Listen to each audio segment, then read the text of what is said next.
hello, mamas. I know last week Jesse and I said that we were going to be doing a Q&A about marriage, but I got hit so hard with some kind of head cold, and so did both of my kids. It has been a rough week. So this week, I already have 2 recorded episodes to release. So this week we're going to do the part 2 Q&A. So that is what is coming to you right now after my little intro explaining ourselves. And then next week we will be posting the Q&A about our marriage episode. We got a lot of great feedback about that episode, which I was really excited about. I'm glad that it provided so much value. So keep an eye out on our stories, on our Instagram stories at the Motherhood Collective Co. This Wednesday, probably late morning, I will be posting a Q&A box. Now, we will not be making this a part 1-2 question, and we will be answering them in the order they are received. So please jump on and ask your questions Wednesday morning, because we will not have time to get to all of our questions. I just know it.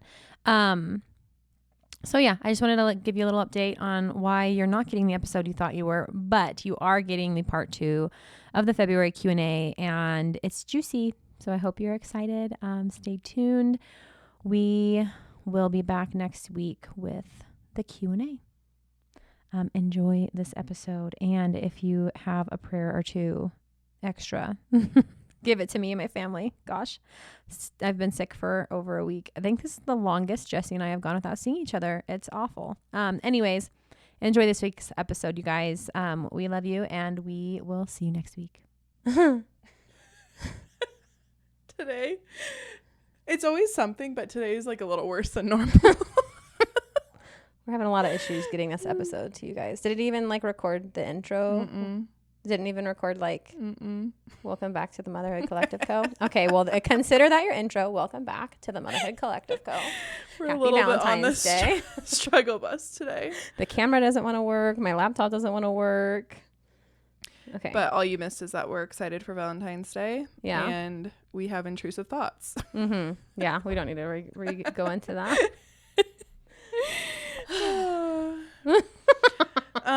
Well, we are here to finish our Q&A episode with you guys. Yes. We definitely have a lot of repeat questions, so yeah, this maybe won't be as long of one. I mean, we say that every time. I know. We always say that. We do always say that, but maybe we'll actually do better this time. What is your favorite activity to do with your littles? Get outside. I think the best advice, you know how when you're pregnant, everybody gives you advice. Yeah.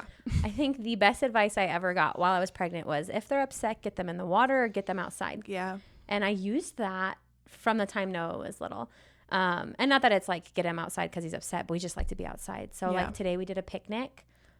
Because I texted you guys, did you want to go to the park? And then I realized literally was all dressed and ready to go out the door. And then someone knocked on my door because there was some appointment to touch up paint on my house. I didn't even know. So we just went outside and had a picnic, and it was really cute. Lots of fun conversations, and we played RC cars, but literally anything outside. Take him to the park, go on a walk. I don't know, stuff like that. Yeah, I know. I feel like going outside is pretty much the answer to everything. Yeah. That's why I'm so excited to have a backyard at our new house. Just to be able to be go, you're free. Because right now you just can't see the kids from our kitchen or anything. So I don't know. I think with Sunny, my favorite thing to do with her is just crafting, and I feel like baking a lot of stuff around the house. We haven't really. I think because Noah's a boy. I don't know if it's because he's a boy, because I know there's lots of boys that aren't like this, but he is very typical boy of he has to be very active. So crafting is not his thing. He'll get into a mood, and it's a few minutes. You know what I mean? And I love that stuff. Yeah. So I'm kind of hoping Lily is a little crafter. I know. And I'm I kind of feel like we're in a weird season to answer this question, because I was pregnant, which was really rough. And then postpartum, we haven't really been out and about much. Yeah. But before that, we used to do something every day. We'd have a play date every single day lined up, or we'd go to the library, or her and I would take the dogs on a long walk, blast worship music. I love to take the kids right now in this season of life. I love to take them on drives to like go see our house that's being built and drop things at Goodwill and just kind of, it's very slow and rhythmic. Do you know my favorite thing to do with Noah outside of like playing outside is I love to keep it silent in the car, because my child and I have the most hilarious and deep for a 4-year-old conversations while we're driving. So like we don't turn on the radio. I don't turn anything on while he's awake. And then I just see where we go with it, because it's so much fun. We have great conversations. That actually reminded me of one of my favorite things to do with Sunny. And I think you could only do this with like a certain amount of kids before it got too chaotic. But I used to do this before Ledger was born, and I've done it since. Just strap your baby on your chest, or if you don't have another baby, just walk out your front door, and then your toddler gets to dictate, like set a timer for like if it's an hour and a half or however much time you have. Don't tell them hurry up. Don't tell them we're going this way. Don't insinuate anything, and just watch their little brains be distracted by the cutest things. Maybe you end up at the park. Maybe you're just in your neighbor's lawn for 2 hours. But it's like really fun. And it takes the pressure off of, you know, when you're like, we're going to walk to the park. But then the whole time you're like, hurry up. Don't touch that. No, we're not doing that. We're going to the park, you know. But what if it was more about just the journey and not the destination? That's and so it's cute. like, pick up as many rocks as you want to. And but like you decide if you want to go to the park, or maybe we just like count how many cars, or, you know, it's just, it's so like there's no pressure, and it's really fun. I love that. That's really freaking cute. Just a fun little side note. Or dance parties. I think we're both fans of dance parties. Totally. What were we listening to? Noah has been obsessed with the new Trolls movie soundtrack. Oh yeah, it's good. It's so good. I love it. Yeah. So we've been listening to that every night while I cook dinner. Noah turns on music, and he just does a whole dance party for Lily. But this time we were all spinning together. Or Noah will like grab, because Lily's standing now, and she loves, ever since this child was in the womb, she's loved to dance. We were in Cancun. There's like, we were at like a concert, and she's like dancing. And now anytime music's on, she just, and I have videos of her because she'll put her hand up and she's like, oh, cute. So it's like so much fun. So dance parties are also a fun way to break up like monotony. And I feel like to get anybody out of a bad mood, we're a huge fan of like Brandon Lake's latest album. Every single song on there. Is that Coat of Many Colors? Yes. Like you can't not, especially the song Kids on there. Oh my gosh. You can't not dance. We were listening to it in the car just now, like an hour or two ago, and she could not sit still. She just like wanted to dance, and I'm like, I know. Let's see. How do you build community within a church? I feel like we've kind of already gone over we talked about that. Yeah, we definitely talked about that. And don't hit the mic. I feel called to start some kind of business of handmade baby items. How do I get it off the ground? You just start. Like literally, okay, Jesse and my husband are the same human, right? And they need things to be perfect before they get stuff done. Yeah. So I started this with you, and it actually was not hard, but like watching my husband try to start his podcast, he agonized for like 6 months. Just do it. Yeah. Just because then once he released his first podcast episode, same thing with us. Once we started, you get into a groove, you get more confident, and you don't need an audience to start posting like you have an audience. No. We didn't. We had 0. I think we got like, 300 followers because we started our page and we just pulled from the people we knew. Yeah. And you just start and you just pretend like you have an audience, and eventually it's going to come. And I feel like if you're using social media to market, you just need some really take a quick video on cinematic mode on your phone, if that's all you have. Yeah. Have good lighting for your items, use a trending sound. Yeah. And use relevant hashtags, and just post every single day. Challenge yourself to post every single day. And if you can, I would rack up some people that have a significant following on Instagram. Ask them, hey, I'm going to send you handmade baby items. Who doesn't want that? Yeah. I'm going to send these to you. No charge. Just could you share something on your story about my business? I think we're living in a day and age where social media, specifically Instagram and TikTok, are everything for marketing your business. So if you're not on there doing that, I don't know how you grow. Yeah. No, I agree. So 100% agree. And you can always get into local farmers markets. We're coming up on spring. So that's a great place for handmade baby items, or like we'll help you. Yeah. We'll help you. If you want to send us something, we'll give you a shout out on the podcast. 100%. And then we're all about the small businesses over here. Yes. But literally just start tomorrow. I hope that we start seeing your products. Yeah. Sorry. No, you're fine. What are your favorite things about living in Colorado? I was born and raised here, but I left when I was 18. I am also a native, and I could not imagine living anywhere else for a lot of different reasons. I feel like the weather is probably one of the most amazing things about Colorado, because it's really never extremely cold, and it's really never extremely hot. There's maybe a couple weeks out of the entire year, but for the most part, you can be outside almost all the time. Yeah. And I prefer the dry climate over humidity. Every time I'm somewhere where it's humid, I'm like, why don't I ever feel clean? And I just feel sticky, and like all the washing machines in humid places just smell like mildew, and towels just never dry. And I love being dry here. Let me tell you something. I grew up in Missouri. Okay. It is like 80% humidity all the freaking time. It's really bad. And I had never been anywhere outside of Missouri except for like Florida and Illinois. And I had never been west of St. Louis, like literally. So when Brady and I started dating, and he was going to fly me out here because we wanted to see if this is a place where we wanted to open our practice, he was like trying to describe to me what dry heat was. And I did not understand. He's like, it's hot, but like you step in the shade and it's cooler and you don't really sweat. And I'm just like, this makes absolutely no sense to me. And then I came here and I'm like, okay, well, we're never leaving. Yeah. So yes, I would say my favorite part is not going outside and being miserable. But also I feel like Colorado is really good about having like trails everywhere, and parks everywhere. Yeah. Which I love. Like we have Cherry Creek Trail right outside of our house. And everybody's really active. Everybody has a dog.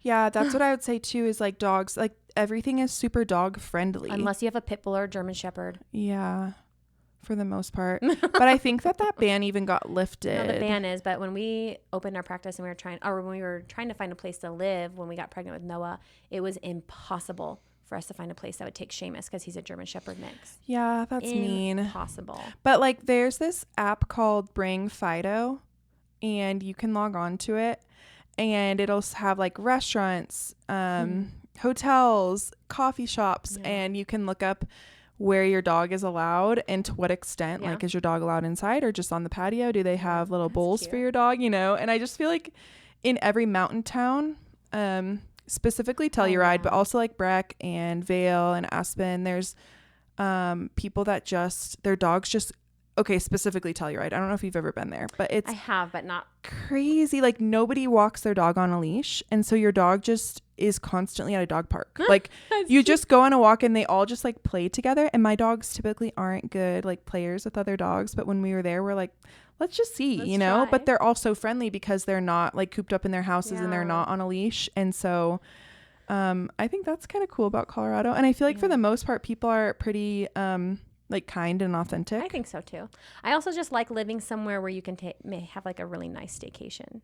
Yeah. Like I can drive 2 hours and be at like this place where people fly all over the world to go. And then that's multiple states. You can say that, but like Missouri, that's not a thing. So I really love that about Colorado. Yeah. And Chase and I went to Tennessee. We went to Tennessee twice when I was in my 3rd trimester, and Jesse has a problem with Mike's.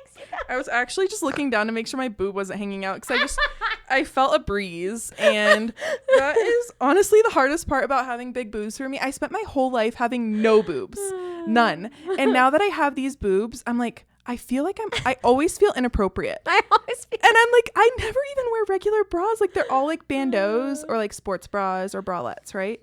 But still, I'm like, I look down and I have cleavage, and I'm still not used to it. I'm like, get back in there. Okay. I don't even know what I was saying. You were in Tennessee. Okay. We went to Tennessee, and one of the times we went to Tennessee, it was in August, I think. August. We were at a farmer's market, and Danny gave me one of her little like tiny fans. Yeah, Danny's our lash lady. Or she didn't give it to me. She just told me to order one. Yeah. I don't remember. One of the two. She's our lash lady, and you know how you get your eyelashes like blow dried at the end with this little fan. And I was like, I'm going to Tennessee. It's literally 100 degrees. It's so humid. I don't know how I'm going to do this. And she was like, get one of those fans. Yeah. So I'm walking around the farmer's market with this fan like 2 inches from my face, and I'm like 8 months pregnant or something. And I'm like, surely if I go sit in the shade, I will feel better. No, it made me feel so panicked because it was no different. I'm like, how do people do this? No, the shade, that was a foreign concept to me, that you step in shade and it's like and it's relief. Shade. Yeah, it like works. Yeah. No, the other thing I love about Colorado is like we are in a city, because I grew up on a farm. Don't want to do that again. Not the homesteading gal. I might have chickens one day. Would love to have chickens, but outside of that, no. Don't want to have to be on land. But I love that I can be in a city and we're just surrounded by farms. So there's a lot of local farmers. Like we have so many farmers markets in this state.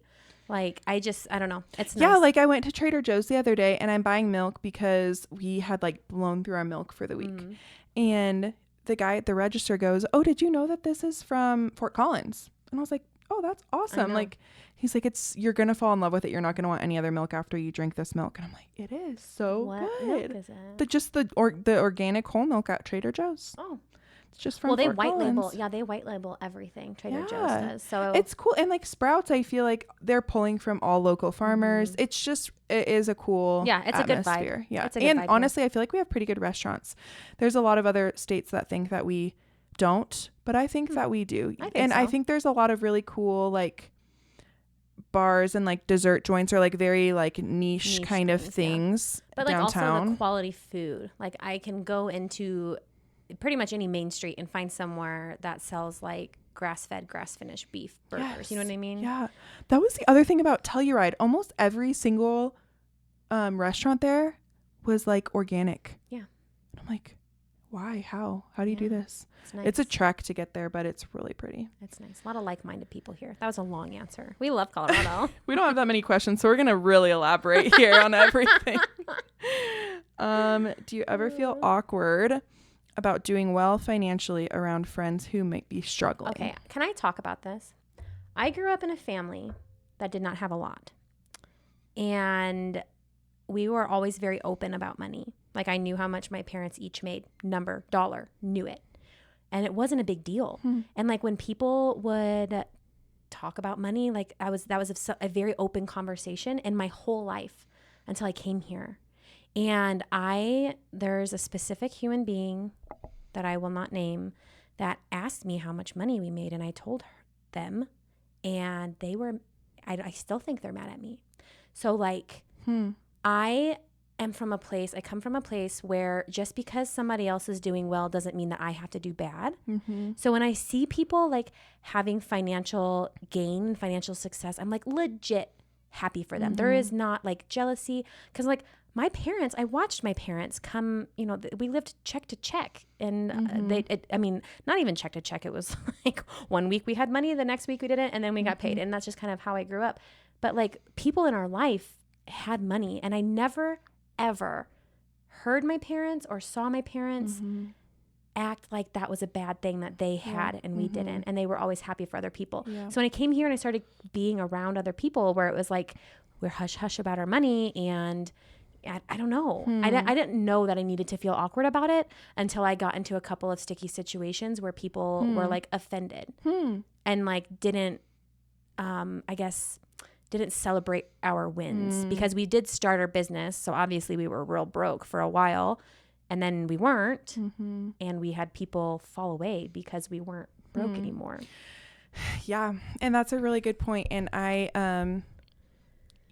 think that like we didn't grow up without, but we didn't really grow up with, we were somewhere in the middle as far as finances go.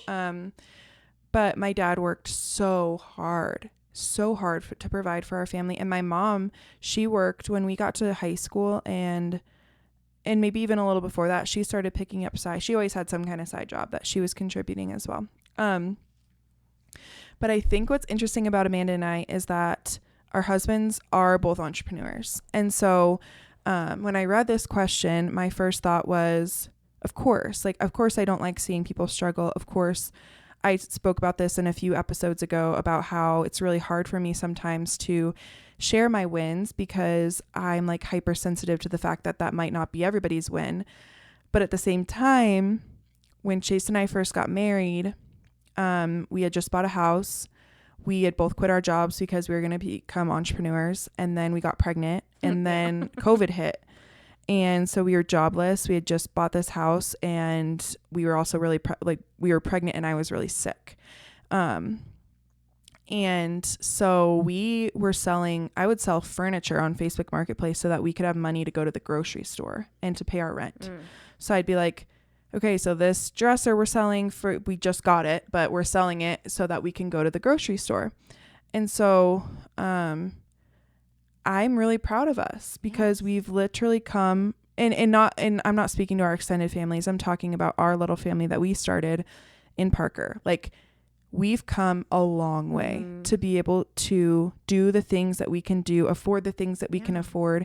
And my husband has bent over backwards building this business. And I feel like it's probably just within the last 6 to 10 months that we've been able to see the light at the end of the tunnel. But when you start your own business, that's why 90% of businesses are going to fail in the first 5 years. And I think it's even higher in the first 3. Like there's something about like year 3 that you make it through that you can kind of be like, okay, you start to see a little bit more fruit.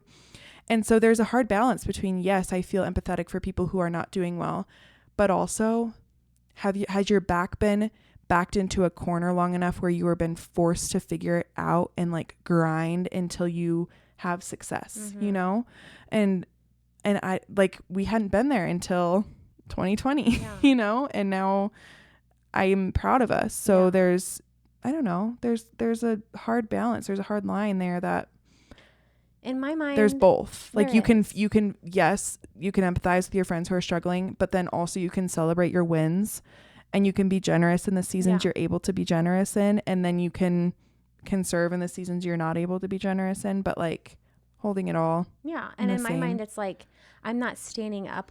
Neither one of us are ever standing up on this tower looking down at people. It's more like, hey, we're here. Let me help you up. Type of thing. Do you know what I mean? So I wonder, the person asked, do you ever feel awkward? I wonder if you're surrounded by people who have like a scarcity mindset where they think because you have, I don't. That's not how the world works. There is enough out there for everybody. I promise. You just have to take it. And I'm sorry if that's the case. Because since I've moved here, I have been surrounded by people like that. And I have had to reel myself in a little bit. And that's not a good way to feel. No. That's not a good, I mean, I've struggled my whole life. And now like. Yeah, you're not talking to girls who have just had their way paved for them their whole lives. There's been no silver spoon. Yeah. There's been no silver spoon whatsoever. And I think honestly, like Chase and I, we have such a different plan for finances than where either of us came from. Yeah. Like we see the goods, we see the bads, and we're like, this is not going to become an idol. This is not going to be like what I don't want my kids to ever believe growing up is that money is everything and that to be successful in life is to be rich. And some of my least favorite people in the whole world are rich. And some of my favorite people in the whole world have no money. And I feel like, not to say it makes or breaks your character, but I just think that sometimes that people who have always been around wealth and that's all they've ever known and they don't work for it, or that it's just been given to them to some degree, there's a character. I'm trying to be careful with my words, but like there's a character to somebody who's worked really hard for what they have, and it's notable and it's very attractive. And, I want our kids to emulate that. I want them to see that like dad works really hard. Nothing you're going to get in life is just going to be handed to you. 100%. You have to work for it, So like staying humble, but celebrating. It's just, I don't know. We're all learning, trying to figure it out. And money doesn't have to be a weird, uncomfortable thing. And it wasn't my whole life. And that is interesting. It makes me wonder if there is like a cultural thing, because I never knew how much my dad makes. He's always been bizarre. He's always been very like conservative about it. And, and Chase's family is a little bit more open with that. And so they're from actually the Midwest as well. So I wonder if there's something with that, like culturally. Yeah. There might be. Because have you seen those reels? And there's like, they're all viral. And it's like this guy, he walks up to people on the street in, I don't know, some populous city. And he says, what do you do? How much money do you make? Oh, yeah. I've seen that. Like, our kids need to know that. Right. Like, we are not parents who are thinking like, oh, our kids have to go to college. Yeah. Honestly, we kind of think college has turned into... That's a different story. I think you should be an entrepreneur or bust. That's kind of what we want. It's like you can go to college if you want to do a trade, right? If you want to be a doctor, if you need to be a nurse, go for it. Something like that. But how would our generation have known that if nobody talked about their money? Like, that's why I think everybody in our generation went to college and now we're struggling so hard. It's because you didn't know you could go drive trash trucks and make $80,000 a year. That's very true. I think I don't know. I have opinions about this. I think that I don't think that money is something to be ashamed of. Also, I have paid tithing when Brady and I literally weren't paying ourselves and we were giving less, like we're talking cents or dollars, because it was 10% of what we have. And now to write our tithing checks, to pay our tithing every other week. And this gets me emotional because I have such a strong testimony in tithing. We were faithful in paying our tithing even when we had nothing.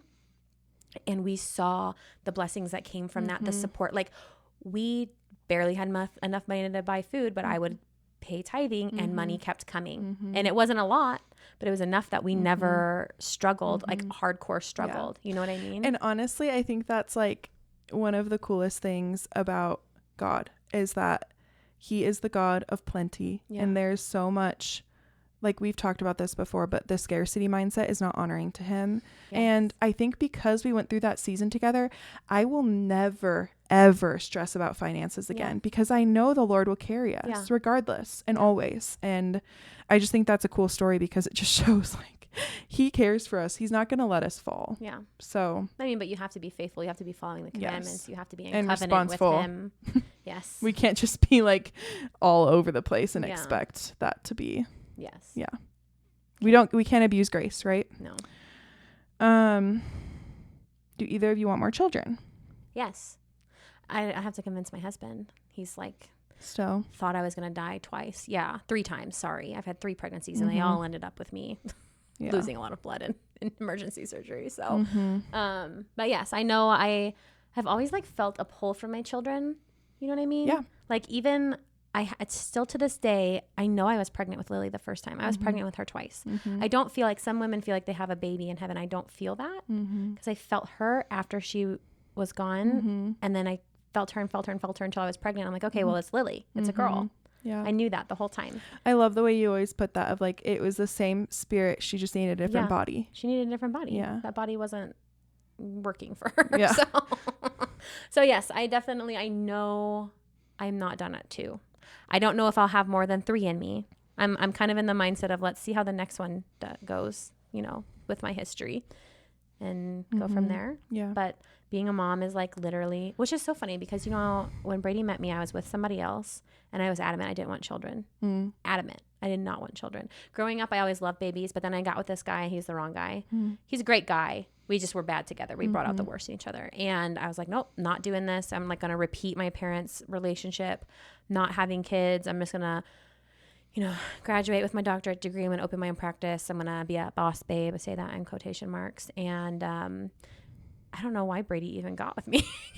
I'm like, yeah, I don't want kids. And that's like, Brady's all about family. So I don't know. And then I fell in love with Brady. I'm like, okay, give me all the babies. And then I had Noah thinking, oh, I'm going to have him in the office until he's too big. And then I'll put him in daycare or whatever. And but the second I had him.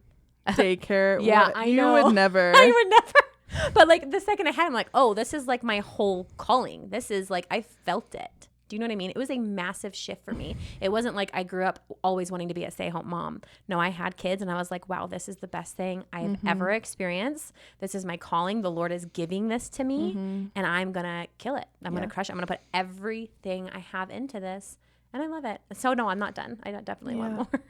I know. Yeah. I was processing this today about every time, like you just have to hold your plan so loosely, right? Like if it were up to me, I would have already had like We've both had lessons. Way more kids than I do here right now. And we do have way more kids than we do have here. But I guess you're saying something different. But it's like... For you, it's different. Yeah. I'm just like that. It feels so out of my control. And every single one of my births and my pregnancies, they were all so out of my control that I'm kind of just like, okay, Lord, I hear you. And I'm just going to be open. My plan... We'll get pregnant again in a couple years, and I'm going to wait until I'm in my 3rd trimester to decide, do I want to try to have a vaginal delivery? Do I want to just plan a C-section? I'm going to see how I'm feeling. I'm going to see, like, because the Lord like gives and takes away peace, and he directs our steps in that sense. And I felt like he took full peace away from me as I listened to him with Ledger's birth. And if you've listened to that story, then you know what I'm talking about. So one step at a time. If the surgeon goes in there and they're like, if I get a C-section, they're like, hey, everything actually looks really good, I'll have another one. Yeah. If he's a vaginal delivery, then of course I'll have another one. If they go in there and they're like, I would really recommend you don't. Okay, then we'll be done and we'll adopt, because we're already, you know, going down that road and that process of adoption. So, and that's because I feel like what you said, I have this capacity to love so many kids, and I just... like, so I'm not even going to name them, obviously, but someone said something really hurtful recently that was like, oh, remember when you said you wanted 10 kids? Like, you better get on that. Aww. And I was like, that feels really, that felt really insensitive, because I've lost 2 babies. Like, my births have been really hard. My pregnancies have been really hard. And it's not about my capacity to love. It's about my ability to get them here on my own. And it just felt hurtful, because it kind of felt like this sassy intention of like, oh, isn't it harder than you thought it was going to be? And it's like, no, I love this way more than I thought I was going to. And if somebody dropped 8 children off at my doorstep right now, I would have the capacity to love them so much. It's getting them here. You get my kids if I ever die. If Brady and I ever go, my kids are coming to you. Yeah. And like, let that be a record. I just genuinely feel like when there's a child in front of me, I don't, and of course it helps because I love you, right? But like, it really feels like if there's a child in front of me, I'm able to have eyes to see them the way the Lord does. And I just adore them. And so it hurts my heart. And I was asking my dad this the other day, like, I'm going to get emotional, because I was like, how did you guys know you were done? Like, I asked them, I said, were you guys just so sad when you were holding Malia, knowing that like this was your last baby? And they looked at me and they're like, no. And I'm like, what do you mean? And they're like, we just knew, we had peace, you know? Like, they had a miscarriage after Michael, and they were like, we're not done. And that's why they went and they adopted. Aww. And even after they had Gabe, my mom said she went to go like get out all the baby clothes to maybe get rid of them. And she just felt this pull to be like, I'm going to keep him a little longer. You know, she wasn't done. And then Malia came along and they're like, we are done and we know it. And he looked at me and he goes like, I would not go back. I would not go back to when you guys were all small and trade it for what we have now. Yeah. And he said, it just keeps getting better in different ways. And it brought me so much peace, because I've spent a lot of time grieving the season I'm in right now, even though I'm still in it. Like, this surely is the best it ever gets, right? Like, who am I if I'm not holding a small child in my arms? I know. And that's like really real and really vulnerable. But to hear him be like, no, it gets better. To have adult conversations and adult relationships with you guys, and to watch you guys have kids and drop them out at our houses and like go on your dates. It's so rewarding, you know? 100%. And I saw a post and I was like, have that other baby, you know, in 25 years, are you going to care that you went through pregnancy again and that your skin got a little more saggy? Or are you going to be like so happy that you have this whole child sitting at the Thanksgiving dinner table? You know what I mean? I know. Like this whole human with their own family. I know. I was just talking to a friend about this the other day, and she was saying like she's prepping her body, and I know she's listening to this, so shout out, you know who you are. I'm not going to say your name because I don't know if you want people knowing you're like getting ready to try for another baby, but she's like, I'm prepping my body for another pregnancy. And she had also experienced a miscarriage like us. And she had also had a really difficult pregnancy, and she was puking and just so sick, so nauseous. And she's like, I just don't know how we go through that again. And what's funny is like, I had such a horrible pregnancy with Sunny, and I was afraid of that. But then I had a miscarriage, and I'm like, I'll do anything to have another baby, right? And then you go through it again, and you realize how truly fleeting that season is. And pregnancy feels like it lasts forever. And then you're on the other side of it, and you're like, oh, I could do that again. Like, it's a season. And then you have this little child forever. And oh gosh, it's just, Yeah. So special. Definitely more kids. Yeah. I'm even planning it out. I've told this to Brady so many times because every time I try to bring up kids, he's like, I'm not ready for that yet. Don't talk to me.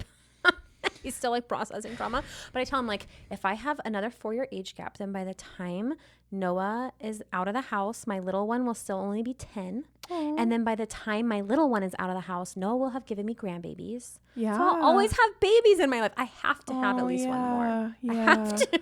Yeah. I can't have that long gap where there's no children. Do you think that he will come around? Yeah. 100%. But I think he's just... I'm giving him the time and space to like process it all. Yeah. And we both have time. Like, it's another 2, maybe 3 years that we would wait. Not in a hurry. So, fun. Do you guys receive any backlash for your parenting choices from family? Not really. My family, I parent 100% differently than anybody I know on my side of the family. And everybody thinks it's great. And I think what they do is great. And here, even with Brady's family, we parent similarly in a lot of ways, different in some. But even with the difference, I'm always amazed at Brady's family and their ability to just be curious. Like, we made a certain decision for our children that was not the same as theirs. And I'm like, but why did you do that? Instead of like attacking us, it was like, well, tell me more. So, no. I know. I'm like struggling to answer this question because I feel like I just don't in general get a lot of feedback. I don't think I get feedback like either, I would actually feel so honored if someone asked me a question about like, because I really feel like, first of all, this is like the biggest part of our life right now, right? Is like parenting. And forever. But then also I feel like we make every decision that we make so intentionally that to be asked why is like a love language of mine, because like, thank you for like A, noticing that I do that, B, wondering why, because it gives me an opportunity to like share with you something that's important to me. But as I'm like racking my brain, I'm like, I don't think I get any feedback like positively or negatively. And so I don't know. I would assume, because I think like we do things so differently than kind of both sides of the family, but yeah, I guess we haven't gotten any, I don't know. Backlash. No. I'm kind of curious. Like, I'm all for it. If someone wants to like disagree with me, I'm like, bring it, but just no, I guess no one really has. But also I'm the first one in my personal family, like the family we see all the time that is like here. I was the first one to have a baby out of all 5 of us. And then I was the first one to have a second baby out of all 5 of us. So I almost feel like maybe I'm kind of paving the way. And I think in general, the generation above us thinks boundaries are kind of fickle and they don't fully understand them. And so I think there's been some like underground backlash, if you will, of like, what are boundaries and why do I need to respect them? But nothing major or specific that I can really think of. No. And if that was me, we've talked about this, you just respectfully say, oh, I'm sorry that you feel that way. Like, I hope you get the opportunity to do that with your own kids, or I hope you got the opportunity to do that with your own kids. I put a lot of thought into what I decide for my children, and I really hope that you can see the fruit of that in their life someday. And we're not like super specific with the way we parent on Instagram or anything. Like, I think we're both very protective of our children, as we should be, but like sharing their information is like not something at least I feel comfortable doing. So it's like, I don't know if I give strangers a lot of like credit. Well, no, I don't give them a lot of opportunities to give me backlash because I don't share enough for people to backlash me. Like with my family and my friends, of course. On this podcast, yes. But you're listening because you're part of our community. So I haven't gotten anything from you guys. Actually, you guys are like awesome. But I think that's going to be the downfall. The more open you are on your social media, you're going to have to be ready to stand up and defend your choices. And for me, my choices are made because it's what's best for my kids. They're not made because it's what's best for your kids. So I don't need to share that on my social media. And we say that 1,000 times. Like our children are different. Even between Jesse and I, they should be parented differently. They should. There is no copy and paste situation, even between your own 2 kids. There's just not. Totally. We've already talked about home cooked meals, budget friendly meals. We've already talked about kids we want to have. Do you vaccinate your children? Why or why not? We've already discussed that we're not sharing that information on this podcast. How do you get anything done with a Velcro baby? Oh, you just put them on. Yeah. I love a Velcro baby. They just become your little backpack. Yeah, What do you mean? Lily's what? She's like 18 pounds right now. And yeah, she's either on my back if my back gets sore. Because for me, I have a scoliosis. So wearing her on my front all the time can sometimes make my back feel not great. So then I'll throw her on my back. Yeah. Or I have the tush baby. I love the tush baby. I freaking love it because literally all of her weight is on my pelvis and my legs are carrying it, not my back. So I use that thing all the time. But she's just Velcroed. I know. Right there. That's where I like want her. just ride it out. I mean, I get being touched out, and we've also talked about that, I think, in a previous episode. But at the same time, like, it's such a short season, and before you know it, they're going to be these independent toddlers that are like, I can do it myself.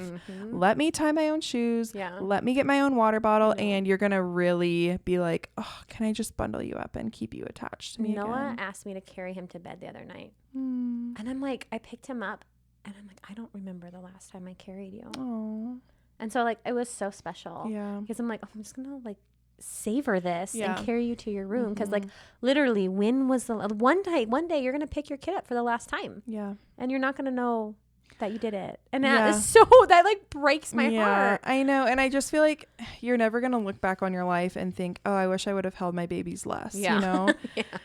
And I don't know if this is accurate or like the right way to view things, but I tend to look kind of in hindsight as if I'm already an elder. Yeah. Yeah. And I'm like, I kind of make my current decisions based on what I may or may not regret in the future, if that makes sense. What does the final version of myself, which is like the version that's about to leave this world, what does the final version of myself tell me to do right now? I do that all the time. Yeah, it's like, wow, those dishes don't matter. No. Your floors don't matter. Like, snuggle your baby for their nap. Yeah. And kiss their little head and memorize the scent and trace their fingertips, and just like, they change so fast. And I think that's one of the most heartbreaking things about being a mom is you fall in love with like a million different versions of your kid as they grow up, and then you also have to say goodbye to a million different versions of your kid. And so I think that the more that you can savor that while you're in it, and you know, have those things to remember and look back on when you're older, I don't know, there's just a peace that settles into my soul when I think about just letting it be. No, I agree. And not fighting it.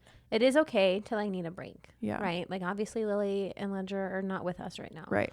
Because we asked for help for our husbands. Yes. You know what I mean? Yeah. So like, it's not to say like be a martyr, sacrifice yourself constantly. Like if you really need to get something done, it's okay to let your husband hold the baby. Lily cried for like 3 minutes downstairs. Yeah. And Lily and Ledger, why we never said their names together? I don't know. Why is it so cute? It is cute. Oh, I'm like a sucker for alliterations. But yeah, so strap them on, find the baby carrier that works for you. Also ask for help if you need it. And then like, don't be afraid to just set your baby down. Yeah. Like if my back is really hurting and I have to do something, like I set her down. Yeah. And if they need to fuss a little bit so you can take a shower, it's okay. Yeah. It happens. Yeah, They're going to be okay. They're going to smile the minute you pop your head around the corner and pick them back up. And that is the ebb and flow of being a human, being a mom. And give yourself some grace with that too. Lily stands now and she slaps glass.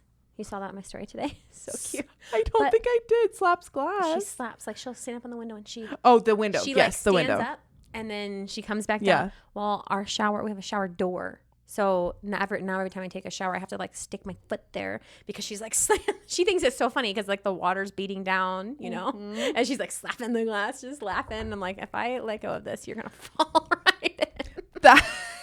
It's a little stressful. The trust. Yeah. Okay, wait, complete side note. I forgot to tell you something. What? Today on Facebook Marketplace, I found this like vintage wooden Noah's Ark thing. And I drove an hour to go pick it up this afternoon. And it's so cute. I need to send you a picture of it. Why do you find all the good stuff? It's like a full-time job. Oh, it's literally a full-time job. I'm like I'm literally not doing anything else. Oh my God. She's been finding so much cute stuff. And I'm a little jelly a little bit because you keep finding these things like. But also, you guys, and I don't think I'm ready to share this story on our podcast. Oh, gosh. I legit almost got kidnapped last week. And I sent you a post. Do you know the police station has a online sale meetup? What does that mean? They have a spot in their parking lot that is a whole section that is designated for people that are selling things online, like on Facebook Marketplace to meet up. It's recorded. It's right outside the police station. There's a panic button. So like, please don't sell anything unless you're doing that's that. Such a good idea. Yes. Parker Police Department. Yeah, it's just one of those things you really need to like keep your head on a swivel and really trust your discernment. And I'll share the story another time because now I'm just like leaving you on your toes. But I like the bottom line is I felt like something was weird and I didn't follow that. And legit a nudge from the spirit that you ignored. And I legit almost got kidnapped and it was awful. And yeah, that's all I'm gonna say about that right now. Sorry. And then here I am a week later driving an hour to go pick up a vintage Noah's Ark thing. You told me one time, because I've always been skeptical of this. Facebook Marketplace terrifies me. And Jesse's like, yeah, this lady just gave me her garage code to pick this thing up. I'm like, what is wrong with people? Why are you handing out your garage code? Please don't hand out your garage code on Facebook. I know. Yikes. I would never do that. That is a firm boundary. But like, blew my mind. Thoughts on the top 9 allergens, especially when starting baby-led feeding. Okay. Sorry. I'm going through all this right now. So. Yeah, go for it. With Noah, I was very into this, right? With Noah, I was like, okay, he is 6 months old. I'm going to put a little bit of peanut butter in breast milk and put it on some toast. He's doing baby-led weaning. And I like slowly did it for him. With Lily, whatever. I'm not. Well, with Lily, okay. Because if you follow my stories, you know because she's a C-section baby, her gut microbiome is not up to par with where I want it to be. So we've been doing very slow. So the baby-led weaning is kind of like anything goes, everything. And it's so fun. I had so much fun with that with Noah. But with Lily, it's kind of like, actually, no, let's rewind. Let's actually build a solid foundation here before we start introducing these foods. So I'm doing that with the allergens too. She's 8 months old, and she has literally only ever eaten meat stock, kefir, a little taste of banana. I actually gave her a little taste of pear today. That was fun. She freaking loved that. Cute. And I don't have any plans to introduce the allergens anytime soon. I'm not even going to introduce grains until after she's a year, so maybe I'll start then. But I've read research for going to bat for both. I've read research going to bat that early introduction can, lessen an allergic reaction. And then I've read research that says that's all crap and it really doesn't matter and you can introduce them later on in life. I honestly fall in that camp. Like I honestly think that allergens are, you are most of the time born with them. A lot of them are genetic, especially like severe anaphylactic reactions are often genetic. And I have other theories, but they either have them or they don't. Yeah. And so I think that like, you need to decipher it. You could be the person that drives to the parking lot of a children's hospital emergency room and give your kid peanut butter for the first time. Remember that it's usually the second or the third time that they're probably going to have a reaction to it. If they do, if that makes you feel better, then do that. Yeah. If you want to avoid them altogether, then do that. You give your kid their first bit of peanut butter when they're further along. You need to just do what feels right for you. Yeah. I'm somebody different. That like, I am so... I do not understand the baby-led weaning thing. I get like, okay, the texturization, like we're trying to avoid the picky eating and we want them to know how to chew and not choke. And I get all of that, but your kid will learn how to eat. Yes. And I am a living witness of the fact that my mom cut up everything into like mush. She was always so worried about choking, and she's also like the best person to leave your kids with because she's always so worried about choking. You don't have to be like, oh yeah, by the way, she can't have like whole grape tomatoes. She's like, I'm on it. And here I am like alive, breathing. I didn't choke to death. And I know that's like a bit of survivor's bias, but like I just think we put so much pressure on moms. And I think that this is such a new concept that people are so intimidated to introduce foods to their babies. And I think it's just because all of these pages all over Instagram are like, here's a slice, make sure it's a slice of avocado and then turn it all over these breadcrumbs so it's easier for them to pick up and all this stuff. And it's like, or you could just mash that up and feed it to them with a spoon and like they will be okay. And this is the other thing, like what did your ancestors do? Because you know what our ancestors did was they were eating their dinner, they chewed it up in their mouth and then they spit it out and they gave it to their kid. And like, because your digestive enzymes are like actually eating that, they weren't giving their kids whole food. Now baby-led weaning's fun. It's fine. But I will say, don't put yourself into a box. I'm not putting even with this GAPS protocol, I'm not putting myself into a box with that. Not putting myself into a box of baby-led weaning. Not putting myself into a box of anything. I'm going to do whatever feels right to me in the moment. And like, I'll be damned if I say, oh, I can't do that. I can't do that puree it just can't be a stress thing. Because then it's just like mealtime, like you said, it's supposed to be fun. It's supposed to be exciting and new and adventurous. And the minute that we are looking at this pamphlet or this Instagram or this whatever it is, and we're like, we need to do this or else, it's just so limiting. And I agree. Just do what feels right for you. Yeah. Especially with the allergen thing. Like if you know your husband's like deathly allergic to peanut butter and you want to do early introduction, like with the whole protocol, so valid. Do that. Like that's great. But if you don't have any history of it and you're nervous to introduce them, then don't introduce them just yet. Yes. Wait until your gut is saying, okay, she can have a little bit of peanut butter. I think it's as easy as that. And then like, have emergency protocol if you feel like you need it. Yeah. Yeah, I actually do have a life hack because choking has just always been something I'm so nervous about because it just feels so like out of your control. And maybe it's just because my mom was always nervous about it when we were little.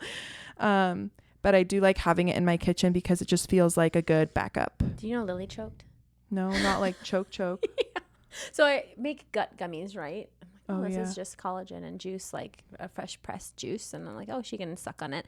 And forever, I would like I say forever, but like for a couple weeks, I was just kind of letting her, she like lick it. Yeah. And then all of a sudden she bit down on it with her gum and it went in her throat. And I am a chill cucumber when emergencies happen. I am not a person that reacts. I am not a person that, I keep my cool. Yeah. So I see she's choking. It's fine. I'm going to give her a second. Right. So I'm looking at her. Right, for a minute, and Brady's just standing over there. Brady's the opposite. He is somebody who reacts. Yeah, and maybe we're good for each other because I'm like, okay, calm down. But I'm just looking at her. It's been like 3 seconds. She's still choking, so I'm like slowly getting her onto her belly so I can do some blows. Like I'm CPR. I have to go to CPR training every 2 years to keep my license. Like it's not a big deal. And all of a sudden, I think I took like maybe 10, 15 seconds, and Brady had enough. He ripped her out of my arms and like got it out. And it was actually like a pretty big chunk of gelatin. So that was a little scary, but I mean, not scary because we were in control of the situation. Like it's scary though. I mean, there were like 3 notable times where Sunny like choked and I had to like figure it out. Scary. And guess what? It was on stuff that like you shouldn't choke on, it's not like the big things that you would think about. It's just like anybody can choke if they just like inhale while they're eating food. But like also if that's a fear of yours, I hope you're CPR certified because like that's honestly choking doesn't have to be like something that I don't know scares you so much because you can totally rectify the situation if it comes up. But I just thought I'd tell you that because we did have a situation with Gosh, it's scary. It is scary. What diaper brand are you guys using? I need a clean, good quality diaper. We're using Coterie. Yeah. Because, I like Coterie. I used Honest with Noah all the way up. And then I felt a Coterie diaper and I was like, this is magnificent because they're so soft. But then Honest switched their formula and they're no longer totally chlorine free. The pulp inside Coterie is. So we use Coterie. Diaper is also like a bamboo brand. That's great. Yeah, I use now I'm gonna forget Bamboo Nature. They sell on Amazon. Coterie is by far more cozy for the baby. It absorbs more pee. You're not gonna get like that overnight scent, with your baby if you don't change their diaper all night. That just smells. Like you don't get that as much with Coterie as you do with like the Bamboo Nature. Bamboo Nature is like the pull-ups we use for Sunny overnight. And like I said, they're great. They're totally chlorine friendly, which is what you want to look for. That's like one of the major factors when you're looking at diapers. And what some will try to trick you. What is Honest now? Yeah, the tricking. Because Honest, they don't say like that they partially have chlorine friendly. It's like is something with it. What is the externally chlorine friendly? Like the external surface is chlorine friendly, but then the pulp and everything inside still has chlorine in it. And if you think about that being attached to your child's genitals, it just makes you wonder. Happy Baby is the other brand, right? Didn't I give you some of those? Is it Healthy Baby or Happy Baby? I don't know. But they're another brand that is like completely 100% so clean that you can. We use Honest wipes or like too. Pipette wipes are great. I love Honest wipes. They're textured. It's nice. Yeah, water wipes make me so angry to use. They're just so wet and like Yeah. Not my favorite, but. And cloth diapers. Like if this is on your heart too, where none of these brands are clean enough, maybe you have that nudge for a reason. And I've got lots of friends that use cloth diapers. Yeah, like if your kid is prone to eczema or anything like that, you'll notice actually Sunny's body told me that the diapers we were using had changed their formula before I knew that the diapers changed their formula, because I watched as her little butt was getting pretty bad eczema despite all of the protocols we had gone through to rid her of eczema. And I'm like, you know what? This doesn't feel right. Isn't good, yeah. And I looked it up, and the company had been bought by some celebrities, and they compromised and cut all these corners and changed the formula. And I was like, well, goodbye. Yeah. Thanks anyways. I was really sad. And I don't know anything about Hello Bello, because that's another brand that, like, when you talk about Honest, Hello Bello is brought up. So I don't know anything about them. I don't either. Yeah. I would just, it's an investment for sure. But if you think about what the long-term exposure of chlorine on your genitals can do, I would think it's a worthy investment. But I agree. We do what we can, you know. Yep. Love your podcast. Any life hacks for newborn babies? Wear them. Just don't fight. Just don't fight it. Yes. Embrace the season for what it is. It's messy. It's new. You're both figuring it out, and let them kind of, just let them be a baby and give yourself the capacity to figure it out for what works for you guys. Like, that's probably the biggest thing. Turn off the podcast as you're listening to podcast. Hide the books. Just tap into the innate divine nature of yourself that knows, because you were created for this. You know what your baby needs. And if there was not a single computer accessible to you, you would know, because it's inherent to who you are as a woman. So listen to that and tap into that. And I think that the more you do that, the more content and excited you're going to feel about being a mom. I 100% agree. It's when you stop listening to all the outside voices that you just sink into it. So don't do it. Ignore your phone for a while. And I really feel like those are the people that love motherhood the most, is like, they're not caught up in the things that they should or shouldn't be doing. It's like, I'm tapping into what I was created to be and to do. And there's nothing more fulfilling than the role that you were designated from the dawn of the beginning of time, you know? Yeah. Like, we never see like other mammals or any other animals like have babies and they're criticized for what they do. No. Oh, like these, you know, you're telling me these, whatever animal it is, like they latch sleep and they sleep together all night. Yeah. Like baby monkeys. Yeah. Like, you know what I mean? Like, nobody sits there and criticizes them for No, you watch the Animal Planet and you're like, oh my goodness, they are amazing. Yeah. Like, they're doing such a good job. They're so cute. They just throw their baby on their back and they go about their day, and then they throw them on the nipple, and then they, you know, it's like, go to sleep latched. And that's great. Yeah. That is like, I think honestly, the misery in motherhood comes from when we try to force what is not natural. Yeah. A lot of breastfeeding questions. New mom breastfeeding advice, only 3 months down and I'm touched out. Is breastfeeding always this hard? I talked to her. I'm sorry, I should have said that. Refinish that message. Is breastfeeding always this hard? I was expecting it to be easier. What's good for breastfeeding, mom nutrition wise? Oh gosh. Breastfeeding, I think, is it's an art. I think that it is. People are always surprised that it doesn't come naturally. It is an art, and that's why I'm kind of like it. Your baby's going to want to eat. You're going to want to nurse, but the connection and bridging the gap between those things is an art form that takes practice and dedication and work and guidance and influence and time.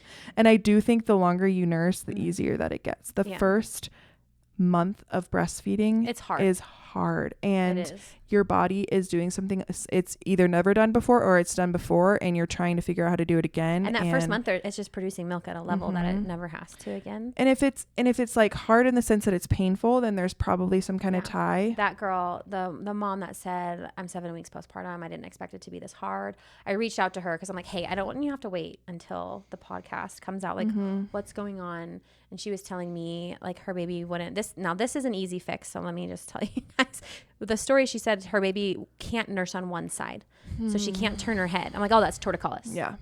Like, if your baby is having problems latching, immediately lactation consultant. And then also, if your baby can't latch on one side versus the other, that's a chiropractic problem 100% of the time. They have a tightness or a subluxation, something happening in their neck. The adjustment is literally like checking the ripeness of a tomato. It's so easy, so gentle, and it is such an easy fix. It's never something that we've ever not been able to correct within like mostly one adjustment, but maybe two. So there are things that can happen in the birthing process, because I think humanity has lost touch with the way birth is supposed to be. And that's not our fault. Like thousands of years ago, we were able to birth while we were working and go back to work. That's not how birth is today, even if you're home birthing. There's been generations of collective trauma that is built up in us. And that's just, again, it's not our fault. Anyways, tension happens while babies are being birthed. Regardless of if you had an emergency C-section, forceps were used, or you're having a home birth, I think all babies should be checked and adjusted, because it is so easy for that to happen, for torticollis to happen, for the subluxation to where they can't open their mouth because their jaw's hitting their atlas, that first bone in their neck, or they can't turn their head. So if there's pain, lactation consultant, and then also find a chiropractor, because it'll change your life. Yeah. And I like, nursing is one of those things that I am so passionate about, because I think it's the part of my journey with bearing children that goes well. And I will say that with something I've noticed with nursing is a lot of moms. Here she goes with the freaking mic again. I feel like what I've noticed with nursing and a lot of moms is that you're having a hard time. Your baby's having a hard time. You're stressed. They're stressed. They're feeding off of your anxiety. You're sitting there with your boppy pillow in a fixed recliner, you know, forcing them to your breast, and they're fighting it, and your shoulders are tense, and it's this whole scene, right? And simply standing up and adding movement to the situation, adding some kind of calming notion for both you and your baby to know this is safe, this is okay, we will figure this out, this is not an emergency, we can slow down. Adding movement, even now, like if I notice that Ledger is maybe he slept too long and he's like really hungry, right? And then he gets a little impatient, he doesn't want to wait for the letdown. Sitting in bed or laying in bed a lot of times is like gonna make him mad, because he's just so fixed in one. Standing up and just swaying and talking to him a little bit, and even if you feel a little bit stressed, don't let them know that. Relax your shoulders, take deep breaths, and know that like if you can connect these dots, this is one of the most beautiful aspects of being a mom. And so just give it time and give it patience. And when you're in the hospital, and I should say if you're in the hospital when you have your baby, and they're trying to push pumping on you, and they're trying to push formula, and they're trying to push syringe feeding and all these things, have the confidence in your body enough to know that it will sustain your baby from birth until you wean them if you let it. And that's not to say there aren't issues, because I know there's some women who there are medical things that happen. But there are things. Don't let a nurse make you feel like you have to supplement or do something differently, because your body is not, my milk doesn't come in until day 4, sometimes 5 postpartum. My baby's okay. Yeah. You know? No, the colostrum, they're getting plenty. Yeah. No, I love that. I love that you said, like, you just have to connect the dots, because I feel like in the last year we've had most of his clients are young mothers, and because that's just who he attracts. And we've had so many women coming in, and they are struggling with breastfeeding, or they keep saying their baby's gassy, right? They're crying, and they just weren't expecting it to be hard. And Brady has said, and he told me he gave this advice before I ever gave him any input. So he kind of did this by himself, and I was so proud of him. He said, hey, your baby is breastfeeding for the first time. You're breastfeeding for the first time. Like, you both have to figure it out. It's not going to be seamless all the time, and that's okay. Give both of you a little bit of grace, give both of you a little bit of time, and it's going to be fine. Because he was checking this baby, and he's like, nothing's wrong with this baby. Your baby's crying because it's a baby. And sometimes babies cry, and it's going to be okay. But I just love that. Like, take the pressure off. Babies sometimes need to cry. Sometimes they're just ticked off, like Ledger. There's nothing physically wrong with him. There's nothing you need to be doing differently or worrying about. That's just what it is. And honestly, I feel like consistency in those situations, because I think a lot of like first time moms, you get stressed, your baby's like crying, right? And you're like, okay, maybe if we go over here, or maybe if I put them down, or maybe if I give them this toy or this bouncer or this rocker or this song or this, and the more that you can just stand in a dark corner and be a safe place for them and rock them and shush them. They will calm down, talk to them. But when you go, like imagine if you were really upset about something, right? And you're like opening up to me, you start crying and I'm like, oh, I'm going to like go make you some tea. Actually, we should like go sit on the back patio. Or, like you're going to get the vibe that like, I don't have the capacity to handle what you're going through. And so therefore you should probably like not do that with me. Right. And when you communicate that to a new baby, they feel very insecure and scared. And so, and that's not our intention, right? We're just trying to fix it. But to them, they're like, why can't you handle this? Why is this such a, you know? And so why can't you handle this? Just staying consistent and in a corner and just, you know, keep it up and they will fall asleep. They'll sleep, they'll nurse, they'll be okay. But the first month though, yes, you're right. The first month you're going to work through all your hiccups. And if you haven't, you've come out of a month and you still have hiccups, then hire a lactation consultant so that it can be easier for you. But first month with Noah, we had problems peeling nipples, cracked and bleeding skin. And then a month hit and we were fine. With Lily, there was like a little bit of tenderness for the first couple of weeks, but it was a lot easier. Because I felt like I just was confident. I'm like, oh yeah, this is normal. This is fine. I got this. Not a big deal. I remember in the hospital, they were like, well, with Ledger, they're like, you lost a lot of blood. You had a C-section. We'll see what happens with your milk. And I was like, yep, I lost a lot of blood with my daughter. I had a C-section with my daughter and my milk came in and it's going to be fine. It's fine. You like and tell yourself that, tell your own body that like you are going to grow and sustain my baby because the breastfeeding journey, there's so much pressure on like, oh, eat these cookies, drink this drink this tea, do this thing, don't do this, you know? And it's like, we put so much pressure on ourselves. The biggest killer of breastfeeding is a risen and sustained cortisol level. So if you're stressed, that's what's going to kill your breastfeeding journey before anything that you do or don't eat or do or don't exercise or do or don't say, you know? And so just know that too. The cookies are delicious, but they're not going to change your milk supply. No. As long as you're eating food, drinking water, your body, for a healthy person in a normal situation where they're feeding on demand will produce it. Okay, I've consolidated a lot of our questions. We're going to do one more, and it's honestly the majority of the rest of the questions. How to overcome nerves about others watching your child. How do I not seem crazy when I don't want other people to watch my baby? I don't let anyone babysit besides there's a lot of people saying this same thing, and you are in good company because Hi. Amanda and I are very similar. And I think you pick what you're comfortable and safe with and say no to the rest. Yeah. It's going to be different and than know your that friends. It's a season because we're a broken record, right? We're like, it is a season. It is. And if you don't feel comfortable and safe with anybody watching your child, first of all, I see you because that probably means you didn't feel safe or comfortable being left as a child with somebody that you were left with as a child. You're doing a good job.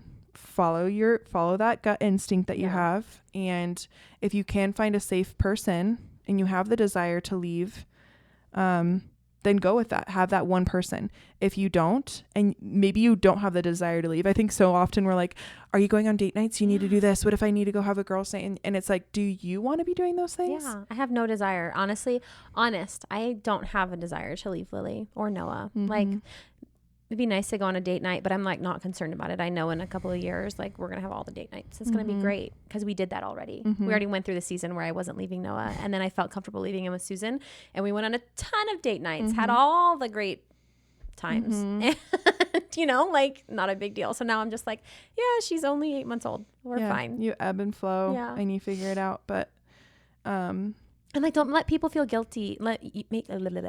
Don't let people make you feel guilty or say that your marriage has some kind of fault in it because you don't have the desire to leave your child. Yeah.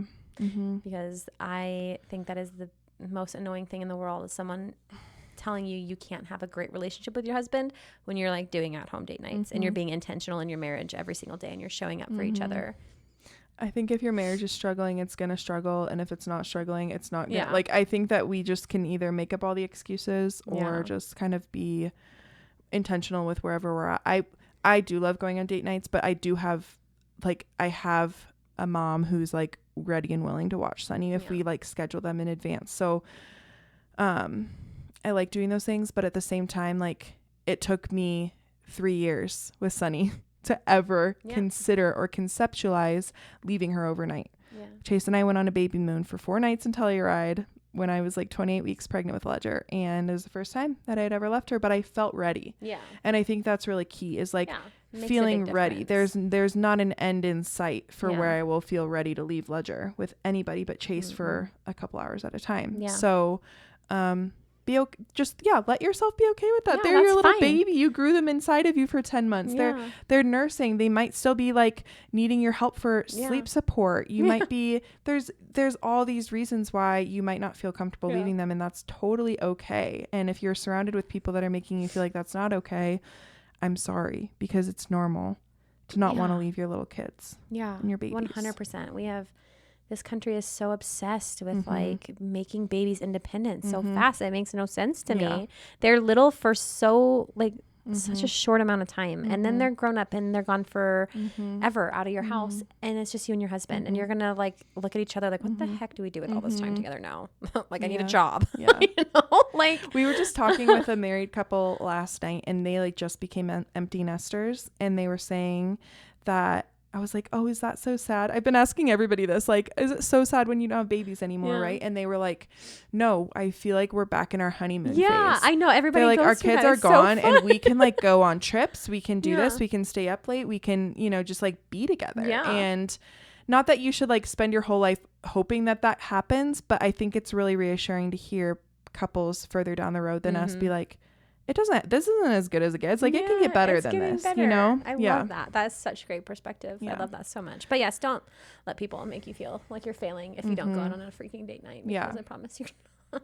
It's gonna be okay. That is it. We are going to be recording individual episodes, and then we're going to be asking you to post questions according to the episode that we just posted. So like we have an episode coming up about marriage, an episode coming up about transitioning from co-sleeping. And once you listen to one of those episodes, we'll post a question box, and then we'll answer a Q&A regarding that same topic. Also, you guys sold out our book club within minutes. Yeah. So that was really exciting. I was like quickly filtering through the emails to count. I'm like, how many people? And we ended up with more people than we thought, but we're really excited about that. Yeah.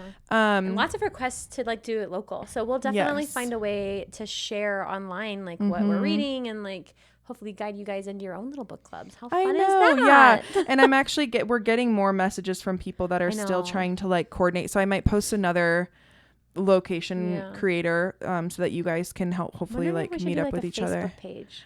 Like not just for the local group, but for like nationwide. Ooh, that's a good idea. Because then we could talk in the group about the book. Yeah, let's do that. That'd be great. Be on the lookout for that. We'll get that like all situated, and then you can mark your calendars for our event. We are hosting, our next event is going to be the weekend of March 23rd. It's either going to be the 23rd or the 24th. It's going to be at a coffee shop. It's going to be a small, intimate group of girls. We are going to be asking everyone to submit an anonymous question beforehand. We're just going to go through, have a nice like guided discussion and get to know each other, foster community. It's going to be a lot more laid back than our typical events are. Like, come in your sweatpants if you want to, and just like have a cup of coffee and meet some like local women. Show up and have fun. That will probably, I anticipate that selling out just as quickly as our book club did, because it'll be around the same amount of women. So if that's something you're interested in, we're just finalizing the details. We know which coffee shop it's going to be at, but I'm just finalizing that cost to rent out the space and all that kind of stuff. So be on the lookout for that within the next probably week. We will be posting and maybe we'll do the same thing where we're like, set your alarms and sign up for this at this time, because I think sometimes people miss our sign up for our events if we don't do it that way. So anyways, just to dump, we're kind of starting to get our lives together a little bit more in we're regards coming out of the to postpartum like single-mindedness. We had 2 hours on a Saturday to like plan without kids, which was, I've never been so productive in my life. I know. You forget like how much you can actually accomplish when there's you're not like, Mom, watch this. Mom, I need this. Mom, can you do this? Do you know what Noah said to me today? I was fixing, he like broke a little toy of his, and I was fixing it, and he's like looking at me, and I have all this postpartum hair regrowth coming in, and he goes, Mom, you look like a caterpillar. What? He goes, yeah. He's like, you cut your hair up here. It looks like a caterpillar. Thanks, buddy. So you want to know what Sunny said about this dress when I put it on? She's like, oh, it's so beautiful. It has 2 mops and you're a gingerbread man. Oh my gosh, because the buttons and the tassels. That's hilarious. I just love their little perspectives on things so much. It's That's just hilarious. so precious. Honey knocking on the door to see you. She heard me laugh. All right, we went over. I know we Yeah. said we weren't going to do that. We always do that. Did we say that we were going to do that? Maybe it got cut out in the first intro that didn't record. Yeah, well, no more promises from here on out. We're just going to do our thing, and maybe you'll stick around. All right. We'll see you next week. But really, it's going to be tomorrow because that's when we're recording it. See you tomorrow.